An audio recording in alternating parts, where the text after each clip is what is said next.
మార్కాపురం జిల్లా పామూరు మండలం గుంటుపల్లికి చెందిన ఆటో డ్రైవర్ మహర్షిని బొట్లగూడూరు గ్రామ వాసులు స్తంభానికి కట్టి కొట్టిన సంఘటన విదితమే. ఆ సంఘటన సోషల్ మీడియాలో వెలుగులోకి రావడంతో బీసీవై పార్టీ అధ్యక్షులు బోడే రామచంద్ర యాదవ్ నిరసన కార్యక్రమం చేపట్టారు.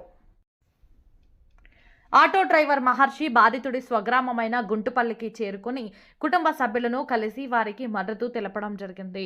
తదనంతరం సంఘటన జరిగిన ప్రదేశానికి బొట్లగూడూరుకు చేరుకొని బాధితునికి న్యాయం చేయాలని పోలీసులను కోరారు. చట్టాన్ని చేతుల్లోకి తీసుకుని దుర్మార్గమైన చర్యలకు పాల్పడిన వారిని కఠినంగా శిక్షించాలని ప్రభుత్వాన్ని డిమాండ్ చేశారు.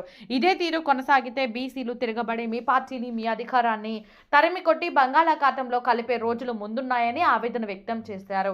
ఈ పరామర్శ కార్యక్రమంలో భారీగా బీసీ నాయకులు, గ్రామస్తులు పాల్గొన్నారు. పామూరు మండలంలో ఒక బీసీ బిడ్డ రోడ్డు మీద వెళ్తూ ఆటో నడుపుకుంటూ వెళ్తూ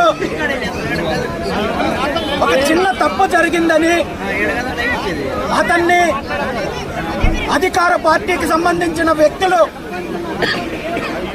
పట్టపగలు నడి రోడ్డు పైన స్తంభానికి కట్టి 2-3 గంటల పాటు విచక్షణ రహితంగా దాడి చేస్తే ఈ సంఘటనకు సంబంధించి ఇప్పటి వరకు బాధ్యులపైన సరైన చర్యలు తీసుకోకుండా ఏదో తూతు మంత్రంగా కేసులు పెట్టి బాధ్యులను తప్పించి రక్షించే ప్రయత్నం చేస్తున్న పోలీస్ డిపార్ట్మెంట్ కి, అదేవిధంగా బీసీలకు రక్షణ చట్టం కల్పిస్తాం మేము అధికారంలోకి వస్తాయని చెప్పి తప్పుడు హామీలు ఇచ్చిన ముఖ్యమంత్రి చంద్రబాబు నాయుడు గారికి ఒక్కటే హెచ్చరిస్తున్నాను.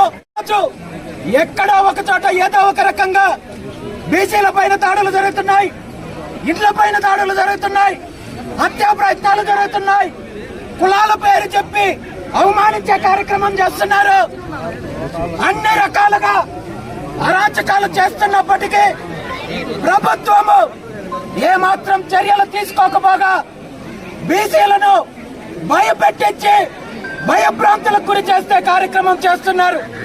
నిజంగా మీరు ఇదే పద్ధతి కొనసాగితే రాబోయే రోజుల్లో బీసీ బిడ్డలు, బీసీ యువత తిరగబడే రోజు వస్తుంది.